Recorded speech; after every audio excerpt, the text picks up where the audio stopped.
the prosecution's case of tying. Look, let's just be honest. They want Jeffrey Williams. The state wants Jeffrey Williams. That's where they're making deals with other people.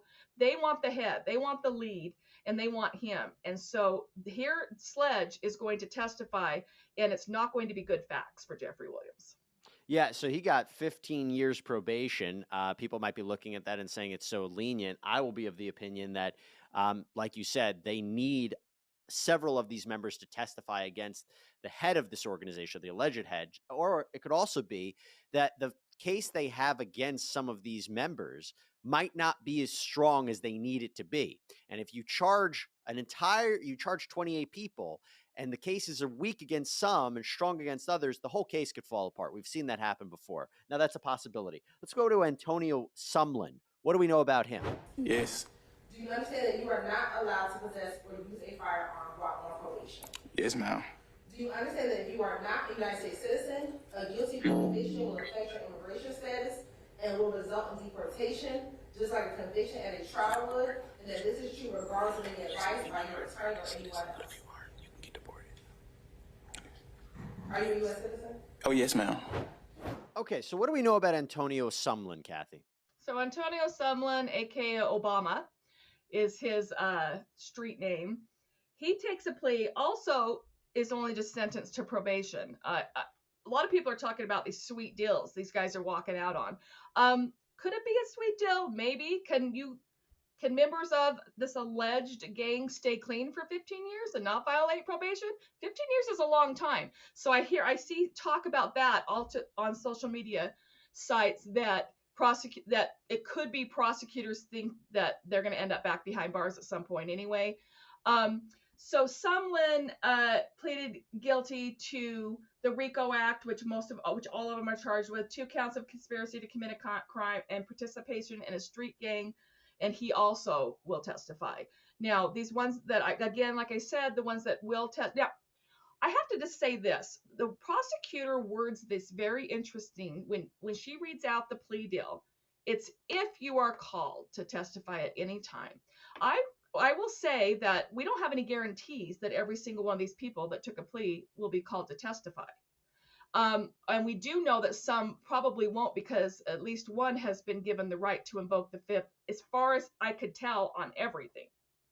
Right. So there's Quantavious Grier, who I believe is the brother of Young Thug. He pleaded guilty last week. He was sentenced to a mix of time served and probation. I think as part of his deal that if he's called to testify, he has to testify truthfully, but it is his right to invoke his Fifth Amendment right against self-incrimination. So he can do that if he wants to, not an option for some other defendants. The difference in his wording is like what you just said, that for some of these others, they cannot, the wording was they cannot invoke the Fifth on any statements in this plea deal. So they have written out statements that they've initialed, so typed out statements, whatever, that the prosecutors have them initial. They have testified truthfully to those and are not allowed to invoke the Fifth.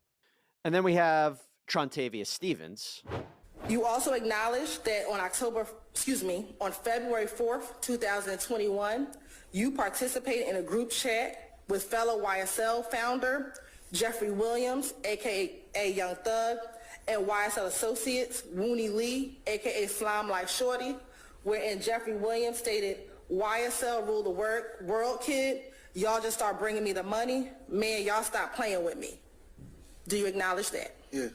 Do you acknowledge that on May 13, 2021, you participated in another group chat with fellow YSL founder Jeffrey Williams, aka Young Thug, and YSL associates Martinez Arnold, Miles Farley, Quantavious Grier, Antonio Sumlin, Wooney Lee, wherein Jeffrey Williams asked, "Y'all ain't beat him up or shot him yet?" Then states, "Y'all getting soft." Yes. So Trontavious Stevens seems very important for this case.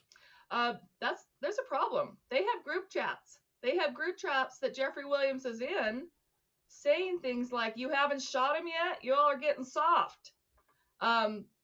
That's what I guess people would call receipts. The prosecutor has receipts in this case where they have put things in writing. Here's another thing about Stevens, his AKA Tick. He goes by Tick or Slug. There's a song, Jeffrey Williams has a song called You, but it's EWE, I believe. And in that, it talks about Tick robbing a woman or women.